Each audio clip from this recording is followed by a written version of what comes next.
Let's have a look at the newspapers now. We're going to talk about how they are covering the anti-COVID protests in China, like Shah was there, amid fears of that crackdown against protesters. Solange is looking through them for us today.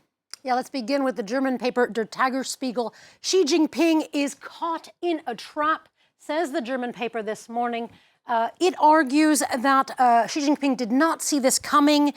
Surprise aside, the paper says that there is really no means for him to create a bit of slack for the rules, around the rules. Now, the Wall Street Journal, it agrees with this take.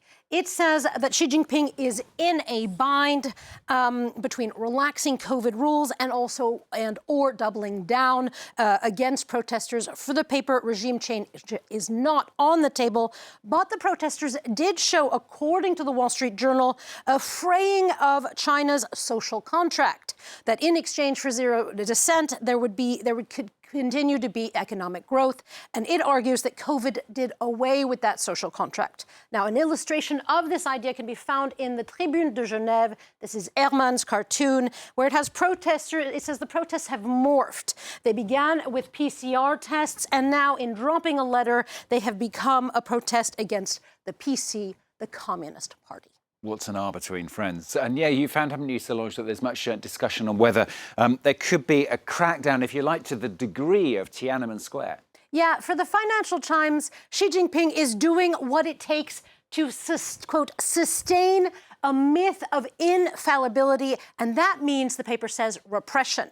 Now, for the French paper La Croix, it says there's little doubt to what is happening to this fever of dissent. Police are already flooding the streets, it says, and that is underway. Now, you can also see this repression, according to The Guardian, online, in how the information flow has been squashed. Bot accounts have bombarded social media, it says, with porn and gambling ads. So when those wanting information search for it, what are they left with? Well, they get porn rather than news. Now, for Politico, it says that the Chinese youth are China's rebellious youth is courageous and internet savvy, but they do not have a collective memory, it argues, of the Tiananmen massacre. They, quote, do not realize the horrors that await them, but at least the mask has slipped, end quote. Now, for the Washington Post, it says foreign nations must do all that they can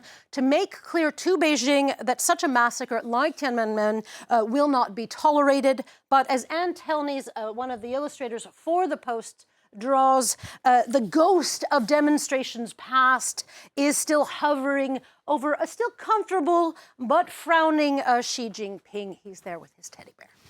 Very cute. Let's bring you a bit of sports news now. But it's sports news that's quite political as well, isn't it, Solange? Yeah, as the Iran Daily tells us, today there is a match between Iran and the United States in the World Cup. Now, in any case, this match would be a politically fraught one. But as Le Figaro explains to us, this match topples this binary notion of a match between best enemies. It argues that actually, regime aside, there isn't that much hatred towards the U.S. in Iran.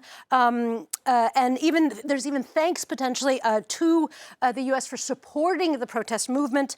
It argues that Iran's youth does not buy into the big bad wolf propaganda, end quote. So it is not as simple, argues the Financial Times, as an arch rival face-off, especially because of the mixed feelings towards among Iranian protesters towards their own team.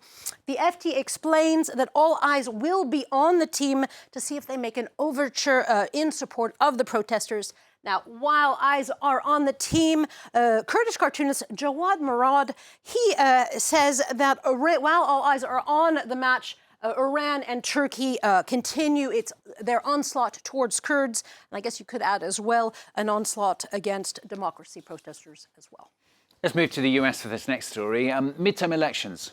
Remember those? They were kind of weeks ago, weren't they? But in Arizona, Solange, the election has not yet been put to bed. It has not. As the Washington Post explains, Arizona's largest county has flouted its state's rules, so it's ignored its state's rules and its deadline to certify the votes. And this is proof, according to the New York Times, that it shows how divisive the midterms remain in the swing state, with contesting largely coming from Republican areas, including from Carrie Lake, who we see here. She's refusing to concede her loss in the governor's race, and she is suing.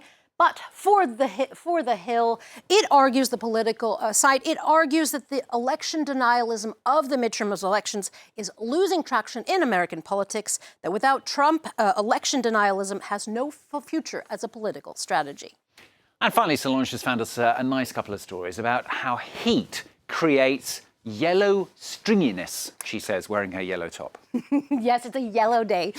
This first story is about an American staple, mac and cheese.